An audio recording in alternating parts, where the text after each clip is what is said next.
Bisa aja berubah. Ya pemirsa, sejumlah harga kebutuhan pokok di Pasar Bina Usaha Kota Melabuh tergolong stabil di bulan Ramadan.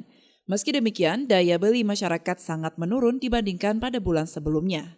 Salah seorang pedagang, Syukri, mengatakan, untuk saat ini harga sejumlah bahan pokok tergolong stabil, bahkan sebagian sudah mengalami penurunan harga.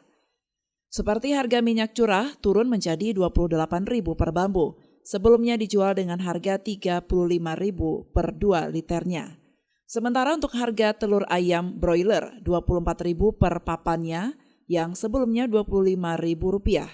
Cabai merah seharga Rp45.000 per kilo dari Rp46.000. Bawang bombay seharga Rp24.000 per kilo dari Rp27.000. Cabai rawit Rp40.000 per kilo yang sebelumnya mencapai Rp41.000. Bawang merah Rp40.000 dan sebelumnya Rp42.000 per kilo. Serta bawang putih seharga Rp28.000 dari harga sebelumnya Rp30.000 per kilonya. Menjelang lebaran harganya normal, Bang. Saya beli agak kurang sedikit. Turun ya, daripada bulan-bulan puasa, bulan lebaran kemarin, mungkin lagi krisis mungkin. Iya. Kan dalam bulan ini aja. Bulan puasa aja? Kalau bulan-bulan kemarin saya agak normal lah.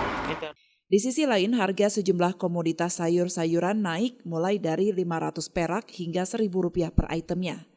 Sementara itu, harga jeruk nipis mengalami kenaikan yang tinggi, biasanya dijual Rp8.000 per kilo, kini menjadi Rp20.000 per kilonya.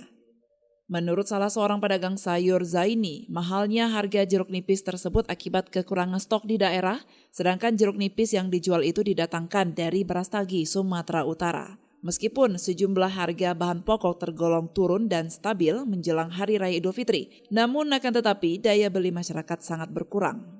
Kurang, penyebabnya ekonomi kurang, nggak ada yang duduk, semua naik.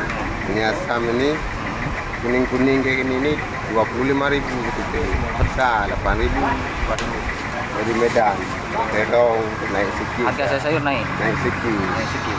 Naik 500. Untuk daya pembeli masyarakat sendiri menurun ya Bang? Turun. Dari Aceh Barat, Orian Saputra melaporkan untuk Puja TV Aceh.